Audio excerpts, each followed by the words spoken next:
नोकरी नोकरी काय करते, नोकर नोकर असतो. ऑफिसमध्ये साहेबांपुढे तो खाली मान घालून बसतो. इथं बांधाच्या सिंहासनावर आणि सोनेरी आकाशाच्या छताखाली जेव्हा माझा बळी बसतो, तेव्हा या हिरव्यागार साम्राज्याचा तो एकमेव सम्राट असतो. पेन्शनचं त्याला नसतं टेन्शन, कारण माती कधीच रिटायर होत नाही. पायलीभर पेरले दाणे तर वर्षापुरतं पिकून देते काळी आई.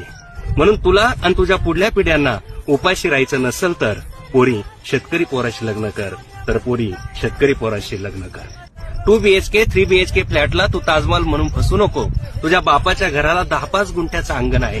तू मात्र खुराड्यात जाऊन बसू नको. मोबाईलवरच्या अॅनिमेटेड पावसात कधीच कोणी भिजत नाही. शहरामधल्या 5व्या मजल्यावर कुठलंच सुख रुजत नाही. रुजायचं असेल तर हवी असते माती आणि वरून खऱ्याखुऱ्या पावसाची सर. तुला आयुष्य करायचं असेल हिरवगार, तर पोरी शेतकरी पोराशी लग्न कर, तर पोरी शेतकरी पोराशी लग्न कर. माझं 1 मे रोजी लग्न होतंय, तर मी तुम्हाला लग्न जमान्याचा सुंदर किस्सा सांगते. माझ्या घरच्यांचं असं म्हणणं होतं की मी एका नोकरदार मुलाशी लग्न करावं, पण तसे स्थळ आलेले, पण माझीच मनापासून इच्छा होत नव्हती. संदीप जगताप सर यांची कविता ऐकली व माझे घरच्यांचे विचार बदलले. ते सरांनी सांगितलंय, खुराड्यात जगण्यापेक्षा मोकळ्या हवेत जगलेलं कधीच चांगलं. आभार मानते त्या सरांचे की त्यांनी कविता काढली व माझ्या घरच्यांचे विचार बदलले.